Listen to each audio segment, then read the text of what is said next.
In a gloomy castle, Shaggy's desperate voice echoes through the dark halls as he urges Scooby-Doo to run faster because a monster is right behind them. Scooby-Doo tries his best, but it is already too late. The monster catches both of them and throws them straight down into the castle's basement. Then the truth is revealed. They are not in real danger at all. They are filming a movie. After solving countless mysteries, Mystery Inc. receives an invitation from Hollywood to produce a children's television show. And Scooby-Doo and Shaggy become the main stars. However, every time they shoot a scene, they end up with bruises and minor injuries, which slowly makes both of them feel tired and discouraged about the job. One day, a beautiful actress suddenly appears on set. Her presence immediately sparks something inside Shaggy. He begins to dream about becoming a real movie star. In his imagination, they have personal assistants serving them at every meal. They play leading roles in pirate blockbusters. Or they become heroic princes who rescue princesses. They even perform thrilling action scenes that make the audience gasp. By the next day, Scooby-Doo and Shaggy decide to meet the director of the show they are working on. Shaggy is surprised to see how many people around the studio genuinely admire Scooby-Doo. The moment CJ sees Scooby-Doo, his face lights up because he is clearly a huge fan. CJ asks what brings them to his office. Acting as Scooby-Doo's manager, Shaggy confidently suggests that Scooby-Doo should try starring in big-budget action films. He does not want Scooby-Doo to stay stuck in children's entertainment forever. To prove his point, Shaggy prepares a short demo video to show that Scooby-Doo has real star potential. Unfortunately, Scooby-Doo's clumsy nature causes the tape to malfunction, and Shaggy has to adjust it before CJ can finally watch it. The demo begins in the Wild West. Sheriff Scooby-Doo and Deputy Shaggy are putting up wanted posters for the evil outlaw Jesse Rotten. However, whenever a pretty girl walks past them, both of them get distracted and cannot help staring.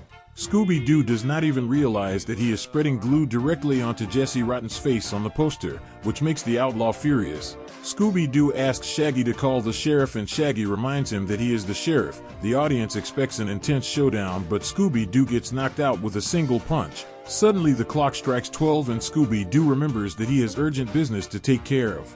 He rushes toward a train to catch it in time. While he is busy waving goodbye to the townspeople, he fails to notice what is in front of him.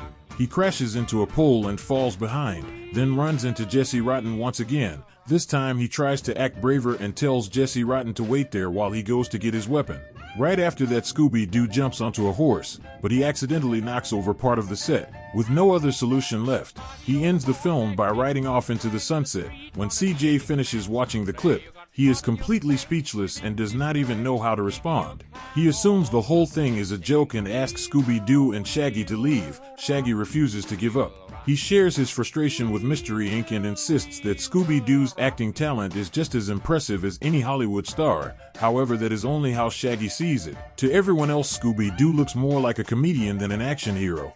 Even though Scooby-Doo can pretend to shoot guns, throw punches, and even perform hip-hop dance moves, the rest of Mystery Inc. still advises Shaggy to let him remain in children's programming where he truly shines. Ignoring their advice, Shaggy decides to personally train Scooby-Doo to become a professional actor. Later, they approach another actress named Levon to collaborate. This time, Shaggy plans for Scooby-Doo and Levon to perform artistic roller skating together. However, Scooby-Doo has never worn roller skates before, so he quickly loses his balance and falls. Levon steps in to help him continue the performance. At first, everything goes smoothly while they skate side by side. But when they separate, Scooby-Doo panics. He cannot control his skates and slides straight out through the door. Seeing this, Mystery Inc. immediately tries to figure out a way to stop him before he turns himself into a complete laughingstock. The next morning, Shaggy returns to CJ's office with another idea. He wants CJ to watch a different film starring Scooby-Doo, and this time the title is Scooby Days. In this story, Scooby-Doo meets a man named Groove. Handsome, talented, stylish, and full of charisma is the words people use to describe Groove, not Scooby-Doo. In this version, Scooby-Doo turns himself into a refined and charming gentleman just like Groove.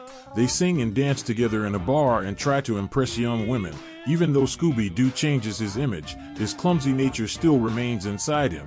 After watching the film, CJ says it is a terrible idea. He explains to Shaggy how much Scooby-Doo is loved by children all over the world. That is exactly why he does not want Scooby-Doo to change himself just to become a different kind of actor. In the end, they cannot come to an agreement, so Shaggy takes Scooby-Doo and leaves.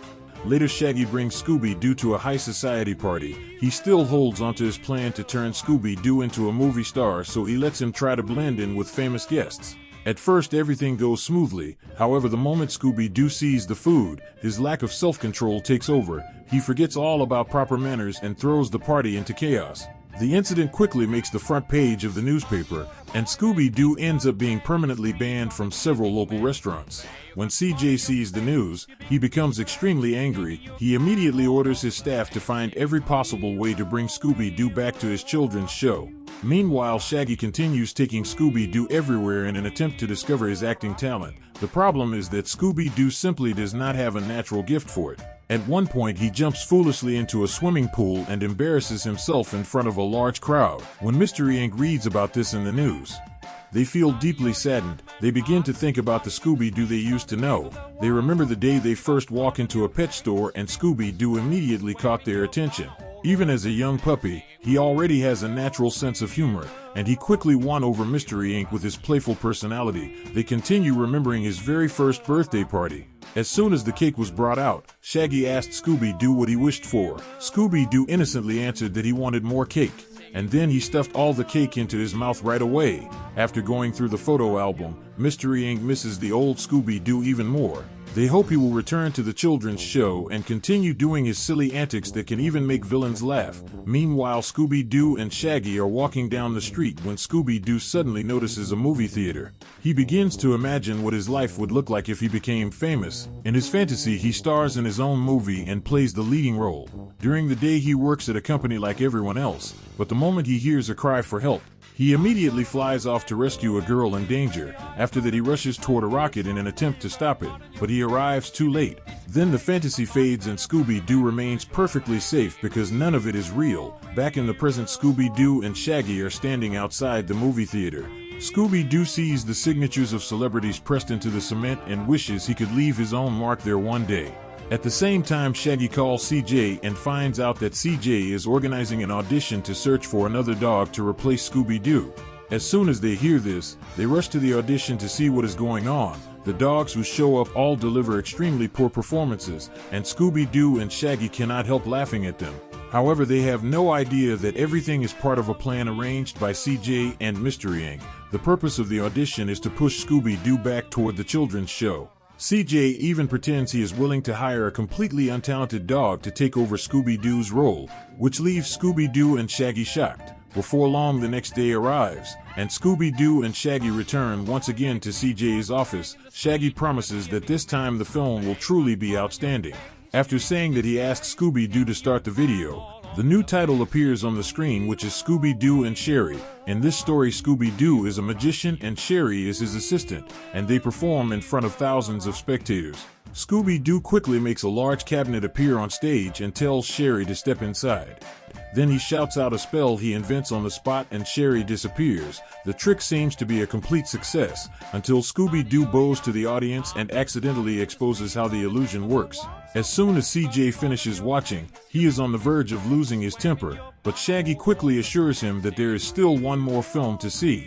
It is called The Love Ship, where Captain Scooby forgets to untie the rope from the pier and ends up dragging the dock along with the cruise ship and everyone on it. At this point, CJ feels completely defeated. He believes he has no other option but to let Scooby-Doo pursue a career as a professional actor. Scooby-Doo and Shaggy are overjoyed when they hear this. Soon another day begins and Scooby-Doo appears on a television channel that is broadcast worldwide. He publicly announces that he will permanently leave a series of children's programs in order to chase his dream of becoming a movie star. The children and his fans are clearly unhappy when they hear the news. Meanwhile, Scooby-Doo and Shaggy return to CJ once again. This time they have completed their very first official film and want him to watch it. The story takes place in a crime-ridden city where villains can run wild at any moment, leaving the citizens in constant fear. A group of heroes rises up to bring them down and Scooby-Doo stands at the head of the team. There are no comedic antics this time. Instead, Scooby-Doo performs serious action scenes. The moment CJ finishes watching, he says he wishes he were blind. He then admits that he has made a terrible mistake. He wants Scooby-Doo to return to the children's program where he can simply be himself. Scooby-Doo does not need to become a famous movie star because his name is already known all over the world. The sight of thousands of fans outside the studio chanting Scooby-Doo's name proves that CJ is right.